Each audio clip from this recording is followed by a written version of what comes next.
What's up, fellas? Welcome back to the Fit Fatherhood Podcast. Look, I know it's been a while since I've been with you, but we are back, and I'm going to make this one quick, right? Normally on the Fit Fatherhood Podcast, we have conversations with dope dads about how they're killing it in business and killing it at home, and we kind of circle around the four pillars of fatherhood, which is faith, family, fitness, and finance. But this particular episode is a solo episode, and I want to talk about what it takes to be a warrior. A few months ago, and I actually don't know when the actual episode came out, but I was listening to Joe Rogan's podcast, and he had a guest on that I've seen speak before, and he talks a lot to fatherhood, to being a man, and what it means to be a man, and that kind of thing. And he said something along the lines of be a beast first, like make yourself a monster, and then learn how to control it. And I see later on a separate podcast, Rogan is talking to somebody else, and he references that particular conversation. And he says, I'd rather be a warrior in a garden than a gardener in a war. And I think that resonated with me because I feel like I am a warrior in a garden, right? I've got two daughters. I've got a wife. I've obviously got to be sensitive at home. A lot of the athletes I deal with outside of my football guys are women. I've got four sisters. I got a mother and a stepmother and a mother. Like I've got all these women that I'm surrounded by, but I'm still a warrior, right? That's just who I am. And I think it's important to be a warrior first and a gardener second, right? Because a warrior can learn to till the soil. A warrior can learn to plant the seed. A warrior can learn to prune and harvest and do all the things that a gardener does, but it is probably going to be harder for a gardener to learn the ways of war or to learn the ways of a warrior, right? And so today's episode is about just that, what it takes to be a warrior, the traits of a warrior, and what I believe a warrior to be. So just kind of starting off, I'll put some notes here and I'm going to kind of run through them. So hopefully that makes this thing go a little faster instead of me kind of like, going through and doing my thing. I'm going to try to make this quick, right? So if you look back over time, right, and we love these things, right? You see them all over Netflix, you see them on Discovery Channel, you see them on YouTube. If you look across time, every great society has celebrated and kind of revered a great warrior tradition and passed on the stories of those heroes in folklore. I think like 300, we have like the Spartans, Roman legion, Vikings, knights, samurais, Aztecs, Zulu warriors, and a bunch more, right? There's tons of them. And each time we find a strong warrior class or a strong warrior culture, it's always coincided with a strong nation, right? A group of people that are able to succeed and move forward because they have a strong warrior presence. I mean, even look at the U.S. right now. The U.S. has a strong warrior presence. We have a strong military presence. And so that's one of the reasons. There's obviously more, but one of the reasons why the U.S. is considered one of the greatest nations in history, right? So the warrior spirit is alive and well here in the greatest, quote unquote, greatest nation in history. Although it lives in the hearts and minds of the greatest fighting force in the world, our society is beginning to kind of shun warriors and move them down the social ladder, right? So at the turn of the century, at the turn of the 20th century, warfare kind of began to move away from martial arts, hand-to-hand combat, and move toward more mechanical, detached systems of destruction, guns, tanks, planes, boats, all these different things, right? So it's not, you go face to face and you got a sword and a shield. Now we're engaging in war from, thousands of miles away, right? And this has kind of changed society's view of what it means to be a warrior and actually kind of paved the way toward a society that now teaches young men to be a little less masculine and more feminine, right? And that's a conversation for another time. I just want to touch on that very briefly. Another reason for the cultural shift in thinking is that people have seen an increase in the warrior's dark side, right? Of course, when most of us think of the dark side, we think of like Darth Vader and Star Wars. And me personally, in this family, we watch Star Wars. I mean, we watch it all the time. There's a couple of these dudes are Star Wars, right? But listen, so when you think of Star Wars, you think of Darth Vader. That's actually a good thing when you think of a warrior, right? Because if you understand how the Force works, right? If you understand how the Force works in those movies, then you understand why it works and how it works in today's most elite warriors, okay? So warriors have a certain set of traits that can be used for good or evil, like the Force, like the dark side of the Force is the evil side, the light side of the Force is the good side. And it's really up to each warrior to choose the path that he's going to follow. It's also up to society to allow our boys or our young men to become men, and then when they become men, to express themselves in what we call manly ways, quote unquote, right? And I'm not going to get into that conversation. And sometimes this does involve fighting. Sometimes it does involve going to war, which, if used for the right reason, is a good thing, right? Like, for example, protecting our freedom or protecting your family. Right now, I'm not saying go bully up, bully people, beat people up or whatever, right? But you do need to have a presence of warrior inside you. And this is something I think about all the time. Like right now, I'm inside of the studio, and if something were to happen outside of the studio, somebody broke in the house, how would I handle it? What am I going to do? What weapon am I going to take with me to protect my family? Okay, where are the exit routes that I need to get them out while I fight to the death to save us? Right? Too many people think that in times of war, you can kind of turn on a magical switch and activate warriors and protect our life. And then when the warriors turn that same switch, warriors back to normal, right? They just go back to their everyday life. And that's not the case, right? I always told my athletes back when Marshawn Lynch was really big in NFL, he was coming up, and there was a whole idea of beast mode, right? The kids used to say like beast mode on. And I would tell them, man, it's not a switch, right? It's either it's more like a dimmer, right? Like when you need it, you turn beast mode up, right? And then when you don't need it as much, you turn beast mode down, but you are always in beast mode. You're always a beast. You're either a beast or you're not. Like there is no magic switch that you flip that comes on and all of a sudden you're like, no, you're that all the time. Like if you look at Marshawn, you watch his interviews, you see him play, he's the same all the time. He doesn't become somebody different when it's time to do, when it's time to go to work, right? So I'm guessing most of us that are listening would disagree and understand that a warrior is a full-time job. It's a way of life, and it's something that needs to be trained and actually tested so we can be ready for our enemy surprise attacks. Again, somebody breaks in right now, I need to be ready. I can't be like, well, now I'm gonna spring into action, right? I gotta have that kind of in me all the time. Okay. Understand though, going to war is not a prerequisite for the title of warrior. Warrior is simply a recognized role that has played a vital part in every great society from the beginning of time, right? And we can have to continue to embrace and support that warrior culture if we're going to continue to be, great fathers, great husbands, a great country, quote unquote, the greatest nation on God's green earth. Then we need to support that warrior culture. And although the road is difficult, right? It's hard. The rewards are few. Not a whole bunch of people are patting you on the back for being a great warrior anymore.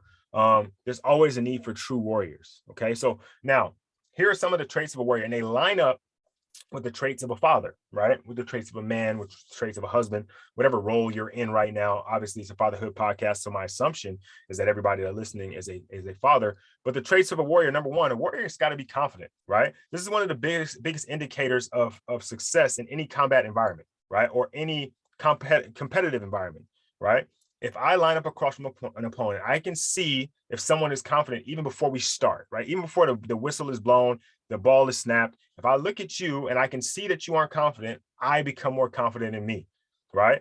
This is the reason why athletes can spot other athletes in public, why a warrior can see another warrior in public, even if they never met, right? Because a warrior is so sure of themselves, they have no uncertainty about their own abilities or success, right? They start with the end in mind and you'll win, right? It's not a question. I know that I'm going to be successful. If I doubt myself, if I have any kind of lack of confidence, that opens up the door for me to fail, right? So I have to step into this thing as confident as I possibly can be. I need to be sure of myself. I have to have no uncertainty. I need to know that I can do what I need to do when it needs to be done, okay? So a warrior is confident. A warrior is decisive, right? There's no hesitation, right? There's no hesitation in battle. He who hesitates is lost, right? If you go into a battle or a competition or something and you hesitate, you are giving the opponent an opportunity to win, right? Whatever that is, whatever that competitive thing is that's going on in your life, if you are hesitant to take action, right? So decisive, take action. You decide to take action and you go, right? Like my coach used to say, you see the hole, you go, right? Got to go. Burst the bubble. Go make it happen, right? Go attack. Fill the hole, right? So a warrior is confident. A warrior is decisive. A warrior is assertive, right? To be a good leader, you need to be confident and direct in claiming your rights or putting forward your views, right? You have to be assertive. You have to assert yourself, not like obnoxious, but assertive, right? Whatever it is that you want, you need to be able to be confident and direct in telling your followers and telling the people that you're leading and guiding the people that you're leading, right? In the direction that you need them to go, right? So a leader is confident, a leader is decisive, a leader is assertive, and a leader is strong. Okay. You don't need to bench 500 pounds to join the club, but you do need to make the most of the muscles you have, right? Even the most skillful swordsman, if we're talking about like turn of the century, even the most skillful swordsman still needs to have the strength to pick up the sword, right? And so this applies to mental muscle as well, right? You need to have a determined will in all that you do. A strong mind can make up for a weak body, but not the other way around, right? You got a strong body and a weak mind, you will be defeated, right? And we all have seen that before. David and Goliath, right? David slays a giant. The giant is massive in size, but David is smart. I can't get close to him, right? So I'm going to do it from a distance. And you know, obviously to hit him with a slingshot from the distance that he was away, you got to have a little smart. You got to figure out the trajectory of the rock and the sling, and like, you know what I mean? So being smart, if you don't have size or strength, is important. Okay. A warrior is confident. A warrior is decisive. A warrior is assertive, strong, and skillful. Okay. Having the right mindset is vital, but you need to have a skill set to match, right? If you have a big brain and you have small skills, the skills themselves can, I mean, they don't do enough, right? The skills themselves can vary, but the more ninja-like skills you have, the better balance you'll become, right? Like you hear soldiers talk about this is my rifle, right? They have a very intense understanding of the rifle. You hear samurai talking about know your sword, right? You have to have a very in-depth knowledge of some type of skill, boxing, grappling, one of those things, right? Like you have to be skillful in that. And it doesn't necessarily have to be physical skill. You can be a mental warrior as well. Like if you have mental skills, you have a right mindset, that could in fact be your skill set, right? So a warrior is skillful, a warrior is active. Okay, you need to be moving or doing or functioning at all times, right?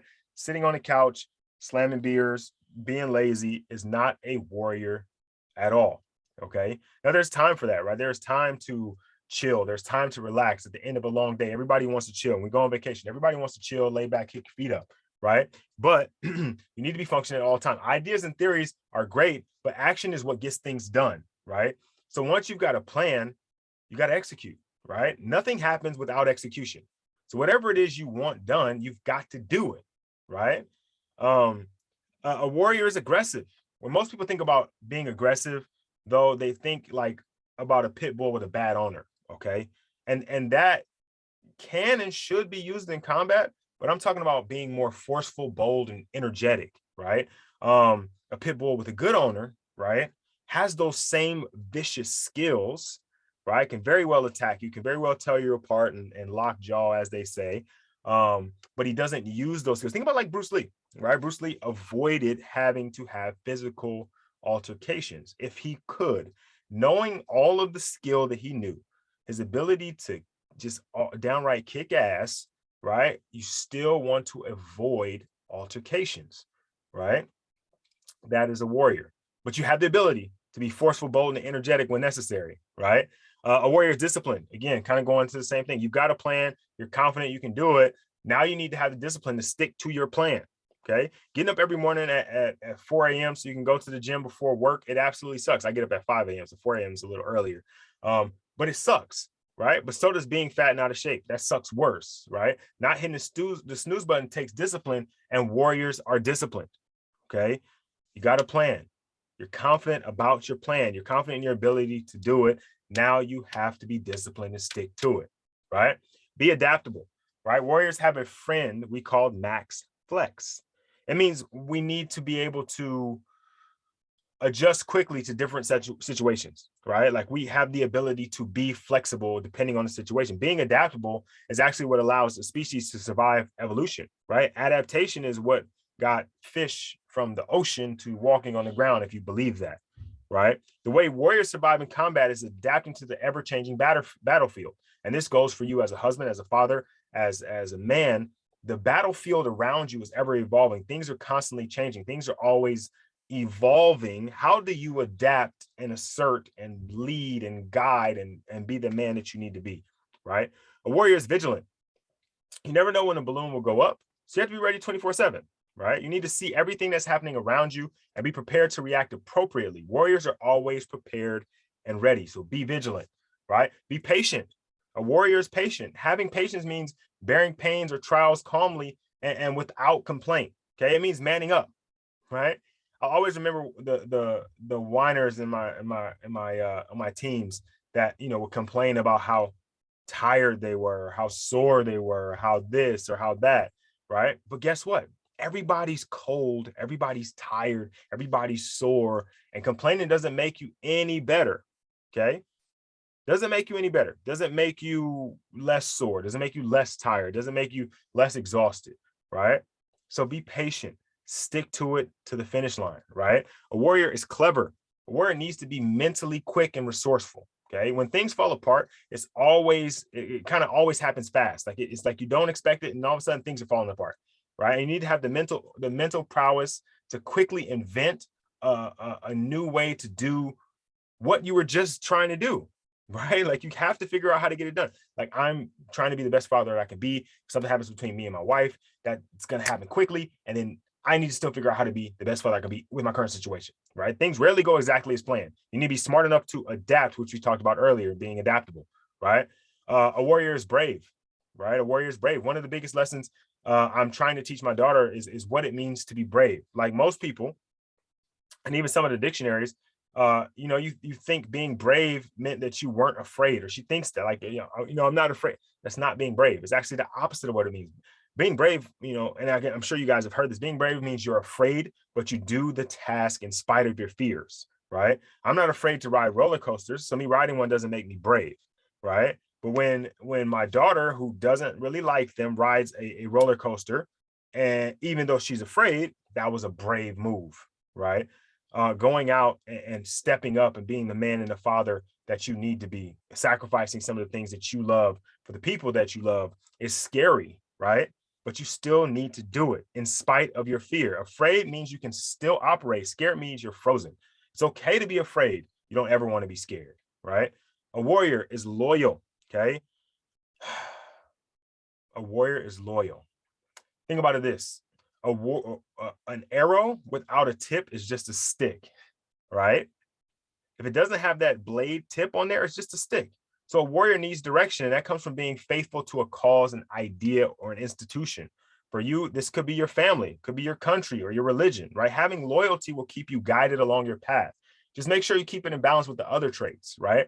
You can't be overly loyal, right? You can't be not loyal enough. Like warriors are loyal to their country and loyal to their families, or loyal to their careers, or loyal to their loved ones, right? Be loyal. And this one might surprise you. A warrior is loving, right? A warrior has confronted death and understands the value of life. And now most of us haven't confronted death, but we understand that death is real, and we understand that death is coming. We understand that we will not live forever. So we know that death is there. It is a possibility. In fact, it is a reality, right? And because we know that it's coming, we don't know when it's coming. We understand how important and how valuable our life is. So warriors whose lives are in balance are peaceful. They're unselfish, and they have compassion for the good of others, right? The love of a warrior's family is what gives the warrior his internal energy to constantly train for battle and the strength to survive once he's there, right? Like I am constantly trying to better myself for the sake of my family, right? When I leave my house, my family is the reason I survive outside to get back, right? They're both my reason to work and my reason to get back, right? And I think you guys will all agree with that, right? I know it's a long list of things, right? And the kicker is that it's far from complete. Like this is a very long and extensive list, right? My original goal was to come up with like a nice sounding number to write about like the 7 traits of a warrior. But as I started to kind of go through this and the list kind of grew more than 7, I just stopped, right? I just stopped at that point, and I thought I would give you a good overview of some of the complexities inside of each of these amazing warriors that we know from history, right? You will become a true Renaissance man in your quest for warrior status, but you got to remember you have to stay away from the dark side, right? So you're going to become all of these things in your quest for warrior status, but understand there is a good and there is a bad. You can have all of these things and use them for good, or use them for bad. So how do we use them for bad? How do we avoid using them for bad? How do we avoid the dark side? How do we not become Vader? How do we not become Kylo Ren, right? How do we figure that out, right? So like yin and yang, or hot and cold, or dark and light, all the above have two sides that can manifest, right? If your life is unbalanced, the dark side will be the stronger force, and your actions will demonstrate this fact, right? There are several ways a warrior can become unbalanced, and it's important to quickly recognize this and take those corrective actions, okay? Simply not being well-rounded is the quickest way to become unbalanced. We see this in extremists who concentrate so much on loyalty to their religion or loyalty to one thing or the other that they completely neglect things like patience and love, right? Suppression of a warrior's God-given drive will also kind of slowly lead to an imbalance and manifest itself in negative ways, right? Telling young men that it's wrong to fight is like telling a bird it's wrong to fly, right? You have two little boys in the room, before long, they're going to be fighting. Like, it just happens, right? They're going to be knuckled up somewhere or wrestling. It just happens, right? It's kind of a nature thing. And I don't know that it's a bad thing. Obviously, again, Bruce Lee, right? We don't want to fight unnecessarily. We want to be able to be in control of our inner warrior, right? We don't want our inner warrior lashing out at people all the time, right? But holding back someone from what they're supposed to do will lead to unwanted consequences down the road, right? Sometimes warriors are traumatized, which can effectively short circuit their systems, and it doesn't make them evil. They're the same person displaying the dark side of their traits, right? Like, if you've seen the Star Wars movies, Kylo Ren and even Darth Vader are still Anakin, right? And still Ben Solo. Like, they're still those people. And you see that kind of coming out in them throughout the course of the movies. You see them kind of going back to their light side, showing some of their softer sides, and Vader saves Luke, right? Or tries to protect him. And they both kind of want to like bring that other person, like Vader wants to bring Luke with him and take over the galaxy together with his son. He wants to find his daughter and take over the galaxy with all of them together, right? And Kylo Ren wants Rey to be with him, and they can slay, or they can kill Snoke and take over the galaxy. Like, there's still these softer sides of them that exist. But you see these kind of dark sides come out and stand out a little bit more, but that person is still that person, right? So lastly, finally, being improperly or inadequately trained can lead to imbalances. So as you train yourself to become a warrior, right, be on the lookout for these imbalances and correct them as soon as possible. Like a magnet, all warriors have two sides, and you cannot separate them, right? It's like a coin. A coin has a heads and a tails. No matter how thin you slice it, right, no matter how much you cut it in half, there's still two sides, right? A magnet has a north pole and a south pole. No matter how much you cut it, there's a north pole and a south pole. In the same way, no matter how much of a dark side you try to remove, you will always be left with two sides, right? It is your job to be more north than south, right? In your quest to become a warrior for your family, become a warrior for your wife, to become a warrior for your children, you need to be more north than south, more light than dark, right? So I'm gonna go ahead and wrap up. It is 1,000 degrees in here. Again, if you could see me on YouTube, man, you see the sweat pouring down my face. You see me wiping my face every 5 seconds. Again, be a warrior in a garden instead of a gardener in a war. You are the warrior for your family. You are the leader for your family. You are the warrior for your children. They look up to you as a warrior for them. They look to you as a protector. Your wife looks to you as a protector. You have to be that for them. And then also understand that means a lot, right? Being a warrior is not just about going to war. Right? Remember what I said earlier. War is not a prerequisite for a warrior, right? You can be a warrior without the war, right? It doesn't have to be a bunch of chaos around you for you to be a warrior. Okay. You are the warrior for your family, right? And in every great nation, there was a great warrior presence. In every great family, there's a great warrior presence. All right, fellas, go out there and be a warrior.